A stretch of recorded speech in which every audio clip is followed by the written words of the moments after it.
All right, we're live with a new episode of the TrickCast with Amir Abdelazim and myself, Alex. Just to give our audience a quick intro, so Amir basically helped connect 1 billion people to the internet in a lot of war-torn regions. You've spent decades in the telecom space, founded several companies, consulting, investing, dealing with deep tech, and that's a lot of the areas we cover on this podcast. Myself as well in the tech recruitment space and created several SaaS products. So we're kind of taking two different approaches: big picture leadership, massive companies, and maybe micro scale entrepreneurial, the day-to-day stuff. So Amir, it's always nice to see you. How are you feeling for today's episode? I'm feeling good. It's always good to see you. Thanks for the intro and loved our weekly chat. I hope we continue with all the blessings we have. So, Alex, what do we have for today? So we have quite a few interesting stories. First off, we've covered this a couple of times, but there's been another outage again with AWS, and we can talk about what went wrong, how to fix it, but we're not going to get stuck here too long. Then we got a special story for the audience, special treat that I'm personally very excited about, and I wasn't expecting you'd bring this up, Amir. So I'm keeping a couple hidden tricks in my back pocket, I guess. But basically, Palmer Luckey, who is the boy who went from dreaming, imagining, envisioning things from science fiction, from space travel, from all kinds of these different books, to the guy who created Oculus, the VR headset that got sold to Facebook for billions of dollars. And now a lot of people don't know, but he's actually in the defense industry in a massive way. So we can get into this very shortly as well. Then we got a new interesting idea with data centers in space. So something that Amir is going to treat us with what is the reason behind it, what are the advantages of what's happening in the back. And finally, we got some news where the Dutch government basically confiscated one of the Chinese chip manufacturers in Europe, causing basically a big issue for European automotive manufacturers who are potentially relying on those chips. Is there anything else I'm missing, Amir, before we get into it? No, it's it about it. Actually, it's the first time this episode that we're going to cover four topics, not three as usual. And then we hopefully get some interesting conversations and maybe some leadership conclusions or business tricks for the followers of our TrickCast. So, All all right, right, great. let's see. And maybe to kick us off with the first one, I'll give a bit of an overview, and then you can take us into the deeper details. But basically, AWS, which is Amazon Web Services, is the part of Amazon that's not selling your stuff on the internet, but it's actually providing cloud services, like think of the internet, data storage, and so on for massive companies. And they had a huge outage, which affected a lot of the applications that people may have been using as well, because AWS is one of the three major players in the space, along with Google and Microsoft. So uh, it's understandable that a lot of companies are relying on it. So, I mean, what happened? What are the consequences of that? What could have been done different? And yeah, what do you think are the big picture implications? Um, Snapchat went down. That's very big in my family. That Snapchat is went down. So I had received literal calls. Dad, what happened? Snapchat's down. I said, okay, I don't know. So let's not blame it on me. I have nothing to do with it. But away from the jokes, actually, so AWS is the place where actually Amazon is mainly hosting the Amazon Web Services, literally hosting most of the services. So the most significant application that was impacted with this outage was probably Snapchat, also some Roblox and some gaming. Most of people that count on Amazon services on the Western Hemisphere in reality. Very dumb outage, if I can call it this way. It's I wish we would talk about some war or hacking or very big critical like solar attack or something. Nothing like this at all. It's a very small servers, DNS, domain name server. That's the oldest component of the internet. It's actually you literally make it at home as a kid to enable your LAN network. Apparently, it looks like someone decided to make the whole process of updating of the domain automated. It's locally in AWS they call it a domain or a DNS enactor, and it think looks like one of the enactors has as their Amazon statement unusual delay in each process, and that unusual delay made another automated process that comes behind it got into limbo and create what we call in the internet outages a packet race. Two or three processes started racing each other, trying to finish, waiting for the other, and in the middle of all of that, agentic, automatic robots trying to fix what is supposed not to fail in reality, they deleted the whole address book of the internet, if you can call it this way. And that ended up with people not reaching servers. So it was not really an outage. It was somehow, think about it like you lost your Google Maps on the internet. You're not able to know where to go with the packages. So, and it took them few hours. They re-updated the table again, and then people started to understand the addresses and where to go. So very, very silly. But I would say there is a trick I would like to keep an eye on it here is now it's common sense to really start automating this process in reality. And I think maybe when we are automating this type of dumb processes in reality, the backup would help. I think Amazon had backup because they wouldn't have came up with rewriting the whole table of the internet in 2 hours. So they had backup. They recovered quickly. It's just 2 to 3 hours. Um, did this type of outages really happen in reality? Because it's if you're changing, think about it like a surgery. Trying to make yourself look beautiful, you will have a scar till it makes beautiful. So till it fixes again. So automation started clearly on the processes. Apparently, starting with the dumbest process possible is making sense, and it went wrong. They recovered in 2 hours. Nothing really to complain about, and maybe it's a. I would say it's a good playbook to look at and get the lessons learned out of it. Maybe just to give people who are not technical a little bit more context, because I know it sounds very complicated with DNS and this and IP and all of this stuff. But to make it simple, it's like if you have a cell phone as an example, and the phone operator knows what your mobile number is. That number is associated to Amir Abdelazim, nobody else. It's almost like the table that contains all the numbers where the calls are being directed, basically got accidentally erased, deleted, and there's some kind of a mistake in that. And a lot of times, I mean, what we talked about before we recorded, that this is one of the dumbest, kind of the most traditional parts of the internet that was actually pre-internet. There's not a lot of moving pieces. It's not like an AI product that could have a lot of different things it's trying to do at the same time. So this is literally like a phone book with your address in it. Now, what a lot of companies are doing, you have usually quality assurance departments, and you'll have various types of testing. You have manual testing where you're literally clicking on buttons to make sure that it works. And eventually you develop automated testing. Personally, what I've seen on the recruitment side of things is a lot of companies are investing in automated testing, but they're also implementing these different AI agentic tools that basically have something like ChatGPT that's programmed in a certain way to do the task for you. And what a lot of developers I speak to, they're kind of laughing at when it comes to using these AI tools. They're great, but you're almost spending more time afterwards trying to understand what went wrong or what the AI tool missed than you would actually if you did the solution on your own, almost. So I think kind of the conclusion that we agreed on, that this is something that should be automated. It's a very simple process, but there should be some kind of a backup system that these kinds of silly mistakes don't really happen. Yeah, the only twist in what you said, Alex, is this was not a maintenance or quality assurance. It's like the internet is growing every day, right? And the tables need to be updated every day. So it's like you're adding two more people to your address book. So you need to add them and store them. So this process is almost happens continuously to update the DNS with data, and it makes sense to be automated. So what my worry in here is that the statement of Amazon is still like unusual delay. I hope they know what happened without maybe they don't want to disclose it. That's fine, because my stomach gets a bit always if in any of my network we have an outage, we recovered it, but we don't know why, because this means it can happen again. Interesting one. Let's remember the basics when we're dealing with the internet. It's still needed. So Yeah, and maybe to change gears onto a story that I think is going to be a special treat. So we got this guy, Palmer Luckey, that looks very eccentric, and he is a very eccentric gentleman. Now, before we get into this, because we didn't discuss kind of what you know about him, what I know about him, and you kind of suggested, hey, let's talk about this guy in this week's episode. mm, And I had just listened to a podcast with him that maybe you were listening to as well, potentially. And afterwards, I love what this guy had to say so much that last week alone, I've consumed maybe 15 hours of podcasts that this guy talks on them. So I found it absolutely fascinating that I wanted to see what other bits of mindset or just kind of outlook on things I can get from this guy that's practical. Maybe to give the audience a bit of a backstory. So everybody knows Oculus, like the popular VR headset Oculus Rift. So this is actually the guy who was responsible for creating it and ended up selling it to Facebook for a couple $1 billion.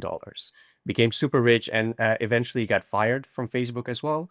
Then he decided to go into defense space and founded this company called Anduril Industries, the shortcut for which stands for AI, and we can get into this shortly as well. But funny enough, this guy, his background was that as a kid, he'd even build like various weapons that he didn't know. He'd build various coils with electricity, electromagnetic energy, and stuff that was super dangerous. But a lot of his inspiration came from science fiction books, and the stuff that he's actually inventing with Oculus and the stuff that he's inventing in the space and defense sector is stuff that's not actually new, but it's things that have been written for the past 50, 100 years.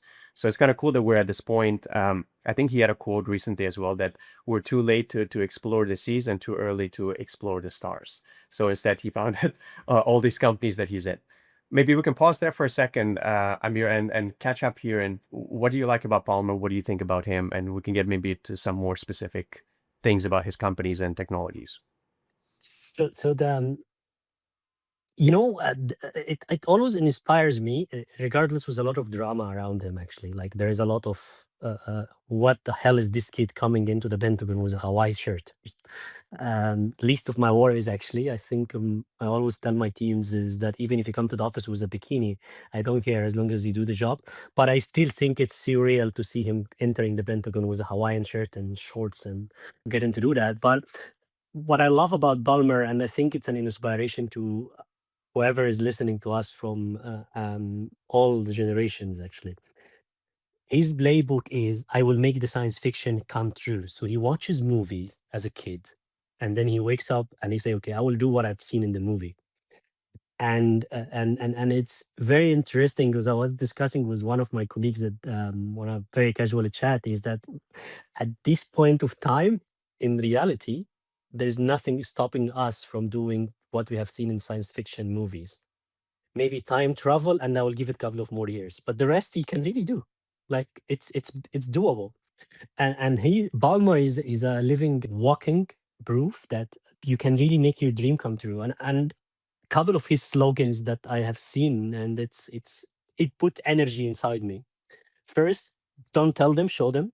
So he's the only defense entrepreneur that doesn't go to the US government and say, give me money to go and build this weapon for you. No, he goes, build it with his own money, and then he comes back and say, walking into the Pentagon with a small box of a new arm or a And new say, weapon in his this is Hawaiian 10 shirt and times say, hey, better, 10 times let better me than what shoot you you. guys Let me have. show you how this work.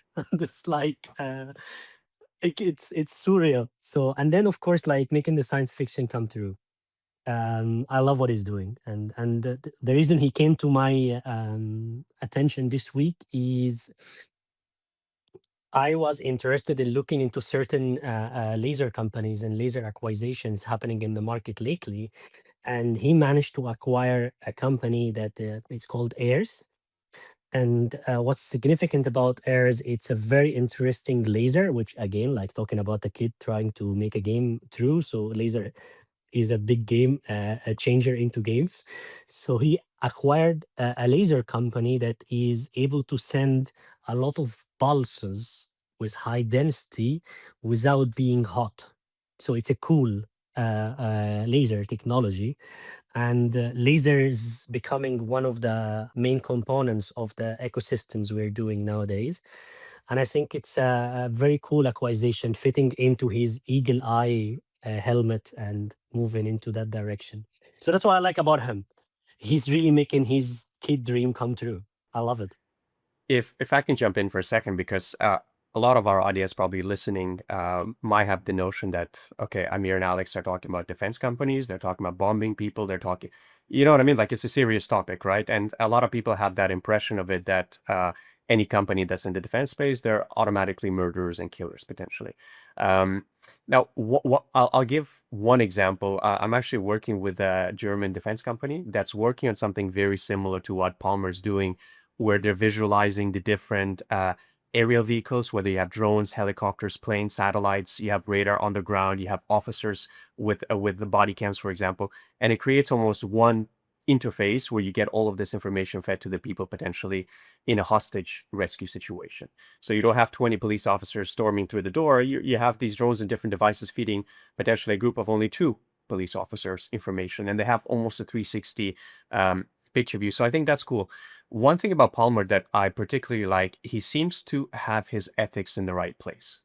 And a recent podcast I listened to him said, look, if you're an ethical person and if you believe you can do this job better than anybody else, you should go out and actually do this and build this product. And what's very interesting that they're building their technologies in a way that AI is at the base of everything they do. So their thesis about 10 years ago was that if AI is going to be really the number one thing, let's build everything where we don't need to focus so much on having the best hardware and $5 million missiles. We can build very cheap missiles, for example, out of different spare parts, and we can use AI as the brain to actually do most of it. So one cool thing is that countries like United States, countries like Germany, for example, they lost a lot of industrial production. When you have somebody like him, basically with the intention that we should be able to build this stuff with any factory tools that are available across most factories. There's about 10 different tools that you would use to build certain parts, like for cars, for fridges, for whatever. So his whole mindset is we should be able to kind of ramp up capacity as needed, that it should be so simple to build this that like any factory can potentially do it in the United States, in Germany, in UK, for example. So I thought that was very cool. And maybe to give our audience a bit of a sneak peek what we're actually talking about. So it's something like this, okay, which is very different, let's say, from traditional equipment that military people would have to carry. They'd have to carry battery packs, they'd have to carry like laptops and computers and these heavy VR headsets almost that get tangled all the time. Whereas what they actually did is they implemented the battery, they implemented a lot of the defense, the armor in these technologies. And this is something that probably your son was playing and seeing like in Halo on Xbox, 10 years ago, potentially, Amir. So it's pretty cool because he's a very hardware tinkerer kind of guy. So he's building these different pieces that are very uh, practical in terms of how fast you need to remove it. What are parts that can be replaced? How can we save space? How can we save weight? And to give maybe the audience a bit more of a preview, something like this, where if there's some kind of a critical mission happening, for example, instead of just relying on the person looking at it with their eyes and trying to figure out where's the enemy, where are the victims, where are the casualties, you almost have this 3D, almost game-like landscape of what's happening from every single angle. So Amir, any thoughts on their technology so far? It's crazy. I love it. And what you did, what you talked about in just if you go back to the helmet, actually. Sorry to be the boring one in the game, Not at all. in the episode today. So if you have all of this technology in your head, what would you need? What will be the most annoying part for you? It's gonna be heat. Mm. And this is the beauty of the acquisition of this week, because it's something that makes it cool, like it doesn't heat up. And You can use lasers to to kind that of cool laser. level, exactly, it's called laser. And apparently, I would say if I'm in his shoes now, sitting on the desk, my aim about acquiring this company with a cool laser, it will be to understand how they are making the chipset cool, so I can use it in the rest of the components of the helmet, because it's this helmet will heat up very quickly, and I guess that will be the problem stopping them from making this like a mainstream everywhere and going into the cooling. The other thought before we actually jump into other topic, I most of the people commented that actually when Trump changed the name of the defense secretary to war secretary, Department of War and instead of I Department of Defense, yeah. Department of War instead of Department of Defense, I think he made the world a favor in reality, because defense is never bad because it's defense. I'm defending someone who's attacking me, and that's never bad. And ethically or morally, you need to defend yourself. Attack is where we have to have the controversy here.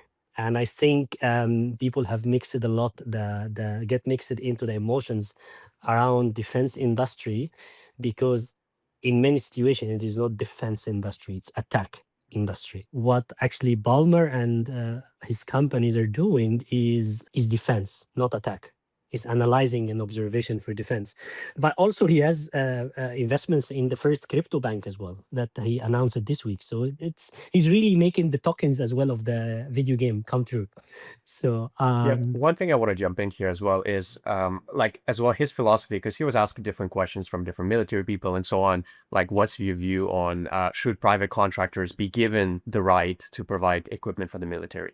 And his whole point is we as taxpayers are overpaying billions and billions and billions of dollars for stuff by Boeing and Lockheed and Airbus and whatever, Rolls-Royce, that doesn't get delivered on time. It's always late. It's overpriced and this and that. And like there's an issue where you have asymmetric warfare that you might have some guys in the mountains with a bunch of bazookas that are taking out Black Hawk helicopters that are worth millions of dollars, right? For example. So his whole point is we as taxpayers are paying for this. Why don't we make the best possible technology for our people, for our police officers, for people defending the country potentially, that we basically want to become a very prickly porcupine, like Taiwan, for example. You don't want to start a war between Taiwan and China. But Taiwan has the right to potentially arm up to the extent that the cost of somebody going in and having a conflict is disproportionately high compared to what you're getting out of it. So I think being strong enough to not have to fight a war is the right mindset. Again, there's a lot of intricacies, there's a lot of nuance in this conversation, but I'm kind of pro people who have this kind of mindset that they disturb the water, let's say, in the bucket, that they shake things up, because I think there's a lot of benefit that we can get out of it, doing things in a smart way, in a practical way. love it. I love it. I have a couple of our audience that asked me to do something in Arabic. So I will say an Arabic word around this. I will translate it later. العافي محدش ياخد حقه. And this means if you're strong, no one will take your right. And we use it in the day to day actually in Egypt.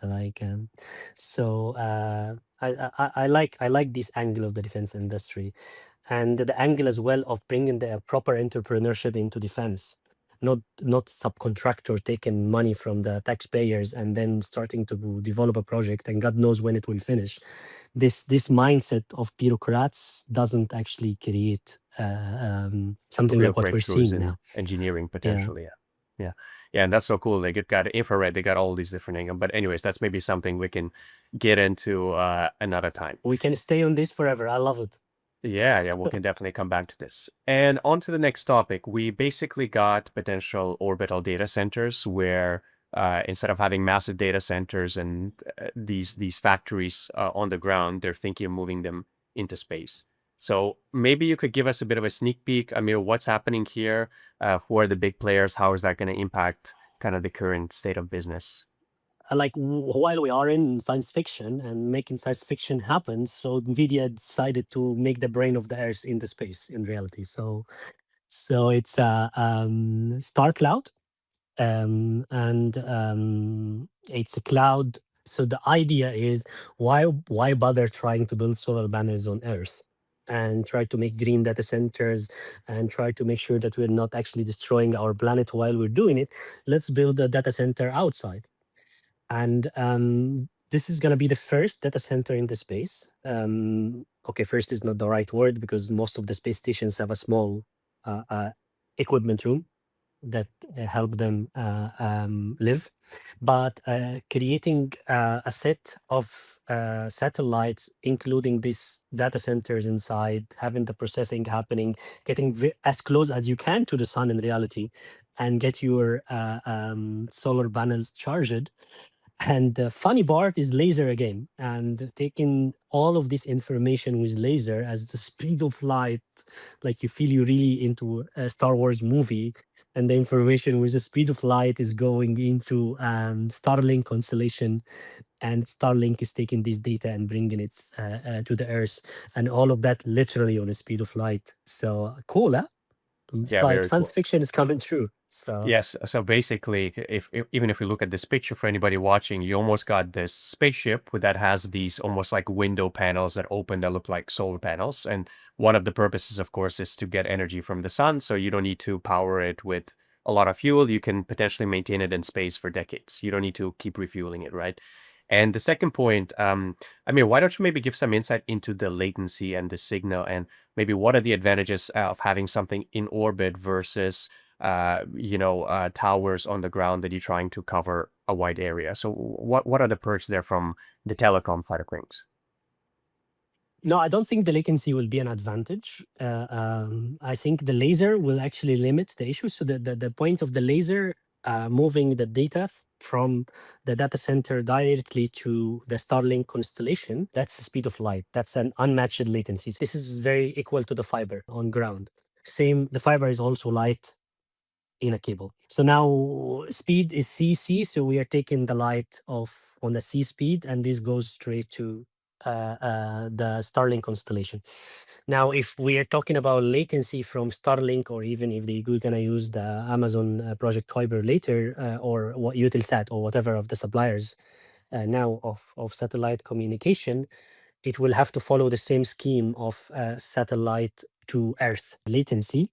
The breakthrough here is the new types of antennas that we use in the mobiles. That's what Mm, made it happen. Because our antennas and the battery supporting these antennas gave it enough sensitivity to decrypt the data coming from satellite, instead of the old days really needing to have a big battery to really to push a pulse to the satellite. And that's where the breakthrough happens. But I don't believe that the latency will be better than the latency of using the fiber network on a terrestrial network, actually. Still, we're far from that, unless you're going to start seeing some laser lines coming from the sky, and you need to see that this doesn't harm something on the way, which we're not there yet, I guess. I actually, same story. If we say that, then the first story we talk about, make sure that the basics are covered while you're building the sophisticated ones, like automation of processes, repeating our agents, like maybe keep your eyes on the basics when you're doing that in your company. That's one trick we should make sure our audience aware of. And with Balmer, I don't think I need to say it, but guys, you know what? Run after your dreams. Like, you can really make more than what you think, but keep your moral complex intact as well. And many things that when you're doing, you think it is, if you know it's right, then it's right. Just go for it, and then like make it happen. And the moral here as well is like, if the problem that we're talking about is we are really taking our climate and taking our planet down, and there is always a solution. And if we unify and trying to find that solution, and look what these guys did. So instead of trying to let's kill all the AI because AI is gonna kill our planet because it's not green, or actually let's not or let's kill the planet, who cares, let's advance and make sure things done. There is a solution in the middle. And this paradigm shifts, if I can call it, when people come with breakthrough, they must have their place, their heart in the right place, and looking at the right things. So there is always a solution. You cannot just say, "What can I do?" And let's not burn our planets. These people managed to put the data centers into space. I'm gonna invest in them tomorrow. This is good. Yeah, one thing to add maybe on this topic, and again, that's not my original thought. It's something I've probably stole and heard on other podcasts from other smart people. But just as a thought experiment to anybody listening, especially people who are younger or people who are worried about stuff, about climate change, about ocean levels, about this and that. I mean, the universe is abundant. The energy from the sun that we have here would be enough to power like the whole Earth for, in terms of any electricity, any power, anything you need for billions of years. So the limiting factor is basically the science, the physics, the mathematics, and the engineering, right? Converting the theory, the formulas into something practical. So any one of these problems could have a technological solution. And there's so many probably genius kids growing up right now that if they have this kind of inspiration, they can be the next guy or girl desalinizing ocean water to make sure that everybody has clean drinking water, right? Or decarbonizing, or whatever the issue is, we can solve it technologically. So if everybody was to be trained as an engineer, as an example, in chemistry, biology, physics, mathematics, we will probably solve our way out of most of our problems within a couple of decades. So definitely think dream big, and that's something as well that, despite all the flaws that maybe America has in the education system, but when you have guys like Palmer, for example, or you have guys like Elon, wasn't initially from America, but was very much inspired by the science fiction, by Asimov novels and all of this kind of stuff. It shows that that we also can install a software in terms of how we think that can just revolutionize things. So yeah, totally support your idea there, to kind of inspire young people in here. And on to the final topic. So to give our audience a bit of a context, the Dutch government took control of Nexperia, which is basically a semiconductor manufacturer owned by a Chinese company. There's a bunch of different reasons that they cited, but this is almost like confiscating something. It's not even buying their company, but literally taking it away. Some of the European automotive manufacturers are honestly affected by that. What's the story there, Amir? Or what do you think is going to happen long term? I think it's an hypocrite story, if you can call it this way. I don't know what is happening with the leaders of nowadays. So the Dutch government decided to seize Nexperia, which is a Chinese chipset company incorporated in Netherlands. The law that they have activated is the 50 years old law that has been used to as a tool to seize control of that manufacturing of chipsets company. Until then, okay, that's a very autocratic, anti-democratic, anti-business friendly move. But fine, okay, national security, we're trying to take care of that. But what was a shocker for me is that you confiscated the headquarter and forget to take control of the chipset itself, and that it's Mm. manufactured in China. So, and what happened is that China has decided to stop shitting back the chipsets that had been manufactured. And then the rebound effect is most of the automotives that use these chipsets from Nexperia are actually raising flags. And we're saying we might stop production. This is critical shortage of supply chain. Germans, as usual, let's panic. So they panicked and decided we're going to stop production of Volkswagen. They should stop because cars are not that good anyway. Maybe it's a good way to pause and start refixing the problem. If that gives them good face to rethink the process of Volkswagen, good. Blame it on China and start making good cars again. But I think this story for me feels like a joke, like literally like blind punching and in the dark with completely no real strategy. Actually, it just fired back. What So, what could have been done different? Let's say you were in power. Obviously, not a good idea to do the way they did it, but what could have been an alternative? How would you play the game, the long game strategically in this case? focus and create as much power as you can. Like this is the only playbook that works. Let's get many Palmers. Let's get many Elon Make Musks. better stuff. Let's get our stuff done. Like honestly, I don't know how to explain this. In the old days, if you're not having your food, you're dead. Nowadays, if you're not speaking technology, like we talked last week about Massimo, we need to create tech and create tech in your own sovereign place and do it. Like we stopped actually inventions and we stopped creating, and the result of that is losing control. And now you're going to try to confiscate things that are not yours. We're back to Middle Ages in reality, and let's start crusades and go and occupy other countries and take things from them. What happened to the old good days of having as much Palmers and Elon Musks and Bill Gates and Steve Jobs as usual? Like, come on, let's create. I don't see any other way, actually, in reality. You can continue doing this short term playing by force, but where does it end? As the saying Like, goes, play stupid games, win stupid prizes, right? yeah, So, it's uh, kind of like it's sad actually there, but I hate to close our episode on this sad note, to be honest, because I think it's except that Volkswagen has to really stop and rethink it. I think this needs to be done. I would actually still focus on actually on using impact, have an impact, and those there's very little things in life that will give you joy more than 15, 16 seconds. Like even if you finish your PhD after hard study in the university that you have been waiting for forever, you're gonna go on stage, take the trophy, and go back to your seat and start thinking about what needs tomorrow. But the only things that give you lasting joy and feel of satisfaction in reality is making such an impact when you feel I did this. And the stories of actually a moral compass of a young kid that is really changing the world in his own way, or finding a way to put satellites on the space with green energy into our cloud and make sure that we don't harm our planet for our next generation. Those are the stories that I would like to talk about, actually.